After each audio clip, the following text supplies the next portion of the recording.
લોખંડનો સરિયો અકબર બિરબલની વાર્તા। મારી ચેનલમાં નવા છો તો મારી ચેનલને લાઇક કરો, શેર કરો, સબસ્ક્રાઇબ કરો। ધન્યવાદ। એકવાર એક ધનિક વ્યક્તિએ તેના પાડોશીને ફરિયાદ કરી અને સમ્રાટ અકબરની અદાલતમાં પહોંચ્યો। તેણે અકબરને ન્યાયની વિનંતી કરતાં કહ્યું, જહાનપના, આ મારો પાડોશી મહેમૂદ છે। તેણે મારા ઘરમાંથી કિંમતી સોનાનો હાર ચોરી લીધો છે। ન્યાય કરો જ્યાં પ્રવચન। મને મારો ગળાનો હાર પાછો મેળવો અને તેને સખત સજા કરો। અવતરણ ચિહ્ન। શ્રીમંત માણસ તેના પાડોશી મહેમૂદને ઇરાદાપૂર્વક ચોરીના આક્ષેપોમાં ફસાવીને સજા કરવા માંગતો હતો। અકબરે ધનિક માણસની વાત સાંભળી અને મહેમૂદને પૂછ્યું, તે કેમ સાચું છે? કોઈ રાજા સલામત નથી। હું અસ્વસ્થ છું, મેં કોઈ ચોરી કરી નથી। આ માણસ મને ફસાવવા માંગે છે। મહેમદે વિનંતી કરતી વખતે કહ્યું, ના જહાન દહન, મેં તેને મારી આંખોથી ગળાનો હાર ચોરી કરતા જોયો છે। આ ચોર છે। ધનિક માણસે બૂમ પાડી અને કહ્યું, જો તે ચોર નથી તો તે સાબિત કરો। તમને તમારા હાથમાં ગરમ લોખંડની પટ્ટીઓ પકડવાનું કહો। જો આ સત્ય કહે છે તો અલ્લાહ તેના હાથને બાળી નાખવાનું ટાળશે અને હું માનું છું કે તે ચોર નથી। પરંતુ જો તેના હાથ સળગાવી દેવામાં આવે છે તો તે સ્પષ્ટ થઈ જશે કે તે ખોટું બોલે છે અને આણે ગળાનો હાર ચોરી લીધો છે। અકબરે મહેમૂદ તરફ જોયું। તે ધનિક માણસ પાસેથી આ સાંભળીને ડરતો હતો અને કહ્યું, બાદશાહ સલામત, આજે મને સમય આપો। હું એકવાર મારા ઘર તરફ જોઉં છું।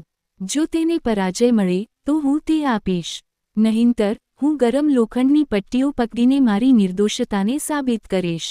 અવતરણ ચિહ્ન। અકબરે તેને એક દિવસનો સમય આપ્યો। જ્યારે તે ઘરે પહોંચ્યો ત્યારે તે ખૂબ જ અસ્વસ્થ હતો। આ મુશ્કેલીથી પોતાને કેવી રીતે બચાવવું તે સમજી શક્યું નહીં। છેવટે તેણે બિરબલ જવા માટે પોતાનું મન બનાવ્યું। બિરબલના ઘરે પહોંચ્યા પછી તેણે તેને આખી વાત કહી અને આ મુશ્કેલીમાંથી બહાર નીકળવાની કોઈપણ રીત સૂચવવા વિનંતી કરી। બિરબલે તેને કંઈક કહ્યું અને તે તેના ઘરે આવ્યો। બીજા દિવસે તે અકબરની અદાલતમાં હાજર થયો। શ્રીમંત માણસ પણ ત્યાં હાજર હતો। અકબરે તેને પૂછ્યું, કેમ? શું તમે તમારા ઘરે ગળાનો હાર શોધી શકો છો? અવતરણ ચિહ્ન। ના હાજુર, તે મારા ઘરની હાર નથી। મહેમદે આરામથી કહ્યું, તો શું તમે ગરમ આયર્ન બાર પકડવા માટે તૈયાર છો? અકબરે ફરીથી પૂછ્યું, હા હાજુર, હું તૈયાર છું, પરંતુ હું ઈચ્છું છું કે જેમ હું ગરમ લોખંડની પટ્ટીઓ પકડીને મારા સત્યને સાબિત કરીશ તે જ રીતે આ ધનિક માણસે પણ આ ગરમ બારને સાબિત કરવી જોઈએ અને તે સાબિત કરવું જોઈએ કે તે સાચું છે। જો આ સાચું હશે તો અલ્લાહ તેને સળગાવી દેશે નહીં। તમે પ્રથમ આ ગરમ બારને પકડવા માટે પૂછો।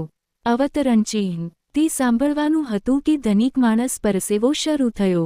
તેણે કહ્યું, જહાનપના, એવું લાગે છે કે મેં તે ગળાનો હાર ઘરે ક્યાંક મૂક્યો છે। હું ઘરે જઉં છું અને ફરી એકવાર જોઉં છું। અવતરણ ચિહ્ન। અકબર સમજી ગયો કે કઠોળમાં કંઈક કાળો છે। તેણે સૈનિકોને મોકલ્યા અને એક ધનિક માણસના ઘરે ગળાનો હાર જોવા મળ્યો। તે ગળાનો હાર તેના ઘરે મળી આવ્યો હતો। ધનિક માણસની છેતરપિંડી જોઈને અકબરે તેને સજા તરીકે મહેમૂદને પરાજય આપવાનો આદેશ આપ્યો। શ્રીમંત માણસને અફસોસ થયો। બોધ, ખરાબ કામનું ખરાબ પરિણામ। પૂરી વાર્તા સાંભળવા માટે ધન્યવાદ।